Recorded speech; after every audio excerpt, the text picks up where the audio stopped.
Monsieur le Président de la Commission des finances, Monsieur le rapporteur général, Monsieur le ministre, chers collègues, avant de voter solennellement la partie recettes de ce dernier budget de la législature, je voudrais revenir un instant sur les grandes orientations qu'il fixe et les points de vigilance du groupe Modem et démocrates apparentés.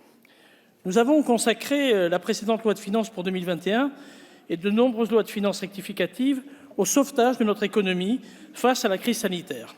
Cela aura coûté plus de 170 milliards qui ont évité la fermeture massive des entreprises avec le plan de relance adopté l'an dernier, qui porte déjà ses fruits et que nous complétons utilement.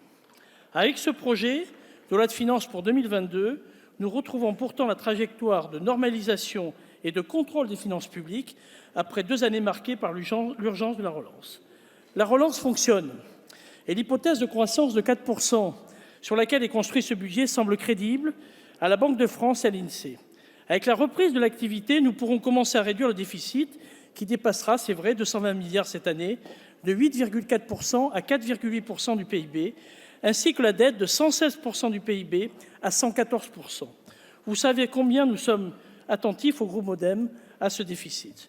Ce budget de retour au temps ordinaire budgétaire est aussi un budget de poursuite de la relance et du soutien aux plus fragiles face à la crise.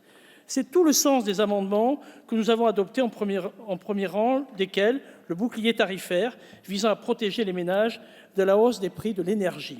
C'est tout le sens aussi de l'amendement sur la défiscalisation temporaire des pourboires adopté à l'initiative de notre groupe, qui permettra de rendre plus attractifs les métiers de la restauration aujourd'hui sous tension. Avec ce budget 2022, la majorité finalise les engagements pris au début de ce quinquennat.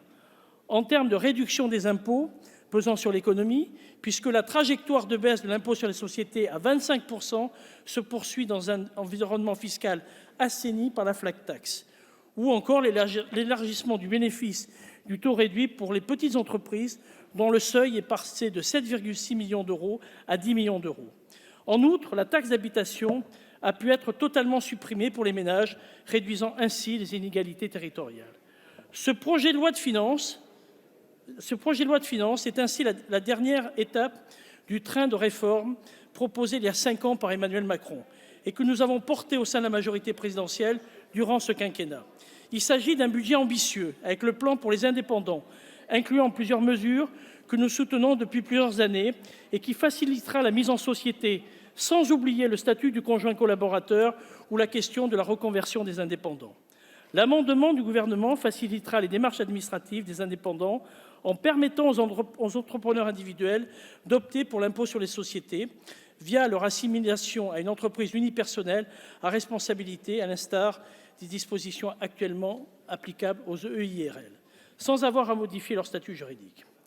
Même s'il aurait été possible d'aller encore plus loin dans la simplification administrative et fiscale, comme le proposaient plusieurs amendements portés par le groupe Modem, cette réforme constitue d'ores et déjà une véritable avancée.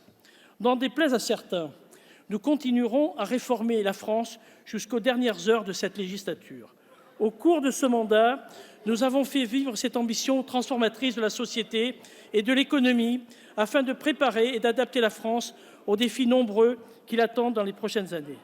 Cela ne nous interdit pas d'être, dans les mois et les années qui viennent, une force de proposition pour une fiscalité plus juste et plus solidaire, notamment en favorisant la participation et l'intéressement au profit de tous les salariés, avec le seul souci d'encourager tous les talents. Nous devons également nous pencher sur la fiscalité du patrimoine et de l'immobilier afin de faciliter les transactions et d'encourager les investisseurs engagés dans des démarches vertueuses. Pour toutes ces raisons, mes chers collègues, les députés Modem et démocrates apparentés voteront résolument en faveur de cette première partie. Je vous remercie.